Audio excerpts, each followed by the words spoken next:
The largest change for any business person, any owner of a business is to actually become an owner and not just an operator.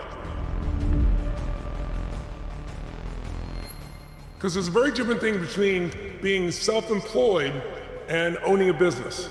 And there's nothing wrong with being self-employed because it'll still give you several benefits. You control your time, right? You control your hours, you control what you do, you have more flexibility, you get to call the shots. But most people that are self-employed are pretty exhausted because whenever someone tells me in their business and I'm so burnt out, I know that that person is what I would call a business operator. And I know this sounds like just semantics, but it's not.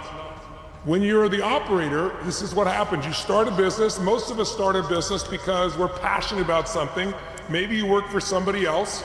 And one day you went, man, I'm writing this software. I'm the base of this company, or I'm the top marketer, or I'm the top salesperson or negotiator, or I design the fashion materials. I should just do this myself. And it sounds really cool.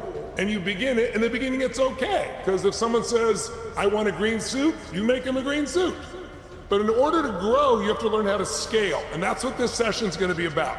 This session is about how do you grow explosively in your business, and how do you do that in any financial environment by learning how to truly scale. And scaling is where you're able to do something and keep growing it further and further. Think in terms of the difference between somebody like, I don't know, the city I grew up in, the little town I grew up in, there's a little burger shop there. And you might have had one in your town, Herb's Burgers, right? And it has people standing outside in line, different parts of the day to get in. It's so popular. It has the best burgers in town. And if I went back to that town, which I did about 5 years ago, it had been 30 years since I'd been there, and Herb's Burgers is still there. And Herb is a little older and there with his staff doing it, and he still makes one of the best burgers in town. The only problem is there was a guy over here named McDonald's, two brothers who came up with an idea, but what they did is they figured out how to scale it. Actually, they didn't. Ray Kroc did. Someone else came in, was entrepreneurial, and said, you guys are working so hard with this little center here, I think we could take this to another level. That it wouldn't cost, we don't have to spend a huge more amount of money. We could take this business and expand it. So the difference between Herb, by the way, does McDonald's have the best burger? The answer is no. But McDonald's sells more burgers than anybody on earth. And so the difference is they figured out how to scale. Now, I believe you can do quality and scale, and many people have figured out how to do that. I don't know if McDonald's has, but the scaling is what makes them successful. But the psychological shift that has to happen in you, and I'm hoping this can be the beginning of that shift for you. I mean, I normally spend 5 days with someone day and night to make these shifts and give them every tool and strategy so they're certain. I think I can plant strong enough seeds with you if you really, give to yourself to this, to really start this process of being the owner and start this process of scaling. And by the way, and to do it in any environment whatsoever. Because right now, a lot of people say, well, it's really uncertain right now. If you heard the Fed chairman just the other day said, he doesn't know what to do. I mean, he literally said he doesn't know what to do.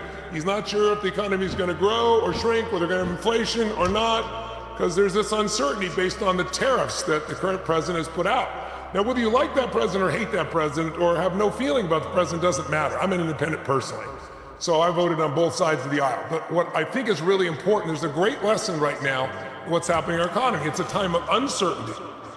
What do most people do when they're uncertain? Nothing. They hold back, they pull back. This happens whenever we have recessions. And during that happens, most businesses shrink because they're fearful. But when you shrink based on the fear, it becomes a self-fulfilling prophecy.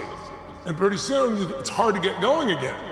My secret and the reason I'm still here in business and be able to do what I'm doing here, this is my 48th year. I'm well preserved. I started when I was 3, you understand, right? But 48 years ago is when I started my first business, and here I am still doing it, right? But I've been able to do that going through every economy you can imagine. And the reason is because I understood very early on, it's not the economy, it's your psychology.